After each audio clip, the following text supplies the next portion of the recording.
Hello again. So now we're going to take a look at problem number 6 from the most recent exam. I lob a water balloon up at 20 feet per second from a 30-foot roof. How long does it take the balloon to return to the height from which I threw it? Now I'm going to underline this bit. To the height from which I threw it, because it is a major part of the problem that a lot of students missed. So, like last time, and like every single time we're going to, or like every single time we do any word problem, the first thing we're going to do, write down what we know, write down what we're looking for, all right? First off, lob it up at 20 feet per second. We've got initial velocity. Off of a 30-foot roof, we've got initial height.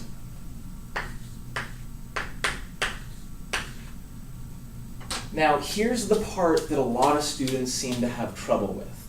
Last problem, we wanted to know when the firework reached its maximum height, so we plugged in velocity equals 0 because at an object's maximum height, its velocity is 0. But that's not what we're looking for here. A lot of students plugged in v equals 0 again, perhaps not understanding that they don't have any information on the velocity at any time other than the initial velocity. We just don't have that information.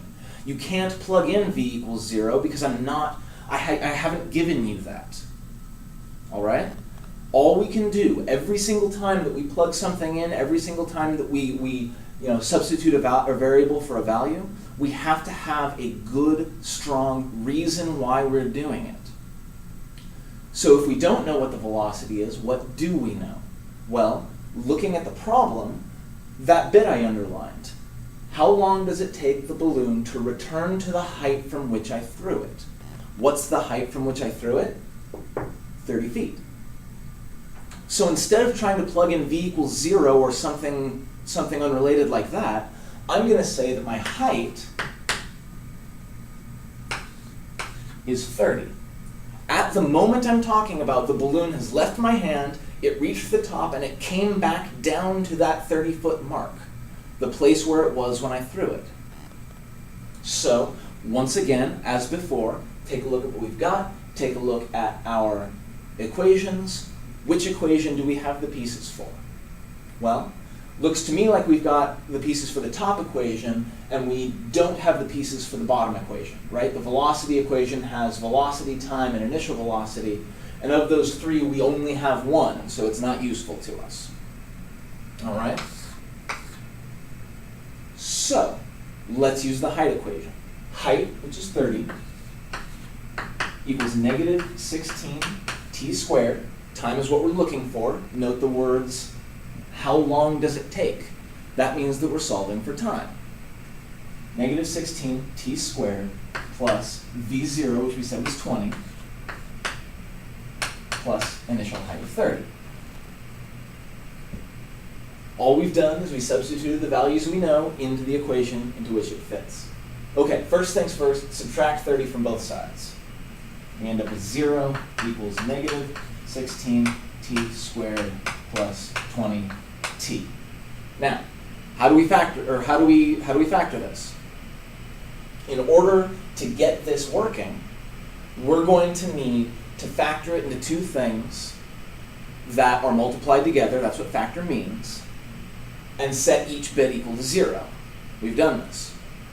So, what can I factor out of here? It looks like I can take out a 4t.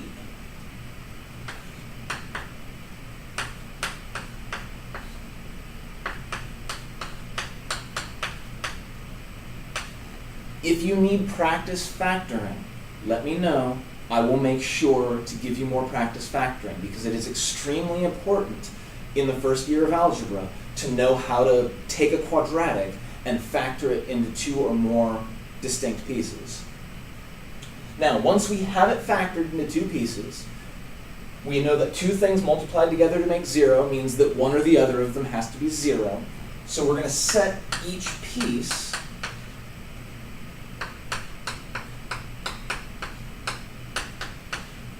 equal to 0. These are much easier to solve than this original one. Okay, divide both sides by 4 here, we get t equals 0. However, we already knew that. We already knew that when time equals 0, the moment that I let go of the balloon, it was at 30 feet. It's true, but not particularly interesting.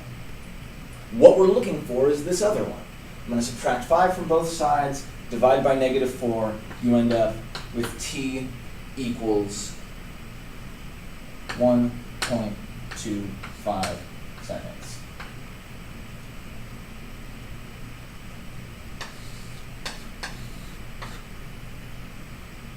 It took 1.25 seconds for that balloon to leave my hand, get to the top, and then come back down to the spot it was at when I threw it. So far, so good? Now, how about part B? What is its velocity when it strikes the ground? A lot of people who got this 1.25 seconds, for some reason, continued to use it in the next part of the problem. Unfortunately, we're talking about two different moments in time, two different snapshots. This information here that we have is given to us regarding that instant when the balloon hits the initial height again. But now we're not talking about that instant anymore. We're talking about a different instant, the instant when it strikes the ground. All right? So, here's what we do. I'm going to get rid of everything.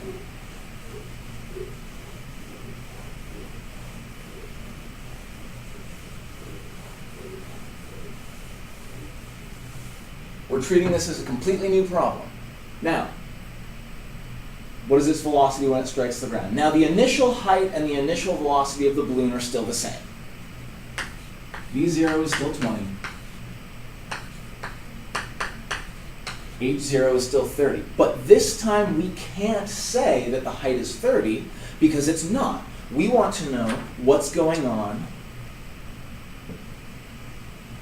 when the balloon strikes the ground.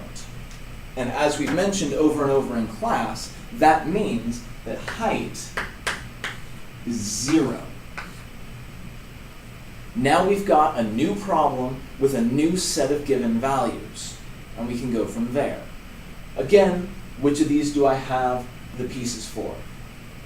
Ultimately, we want to find velocity, but unfortunately I don't have time. I don't know how long it takes for the balloon to strike the ground.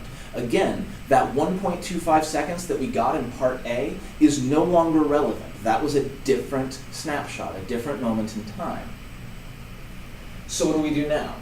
All right, well, let's plug in what we've got into our height equation. 0 equals -16 t squared plus v0 t plus h0. Now, unfortunately, this isn't factorable. Too bad, but that's the way it goes. So we're going to have to use a quadratic formula to find the answer. Now, for those of you who don't remember, quadratic formula, so here's our A, here's our B, here's our C. Quadratic formula is -b, so -20, plus or minus, that means there's going to be two answers, that's okay. The square root of b squared, so 20 squared, minus 4 times a, which is -16, times c, which is 30. All over 2a.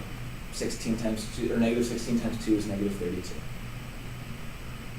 Again, as I mentioned in the last video, be very, very careful when you're doing this on your calculator. Do it one step at a time, and write down each intervening step if you have to, because that's the best way to keep yourself from getting lost or doing a negative error or making an order of operations error. Remember, exponents come first, then multiplication, then the addition and subtraction, then all the stuff outside the square root. Now, I've already done the calculation here. We end up with t equals -0.88 and t equals 2.13 seconds. Now, of these two, which one actually makes sense? Well, time equals negative 0.88 seconds, that means that it would have happened before I threw it. Because remember, I threw it at time equals 0. So this answer is not useful to us. It's important to remember that even though I threw an object at time equals 0, the parabola it creates does go off in both directions. It's not just a piece of a parabola. There is more parabola that we don't actually see. However, for the purposes of this problem, we're not interested in what happened before I threw the water balloon. So the time is 2.13 seconds. Now, are we done? No, we're not. We know that it took 2.13 seconds to hit the ground, but the problem asks for what its velocity is when it strikes the ground. So I'm going to put in t equals 2.13 to my list of things I know, and erase everything else.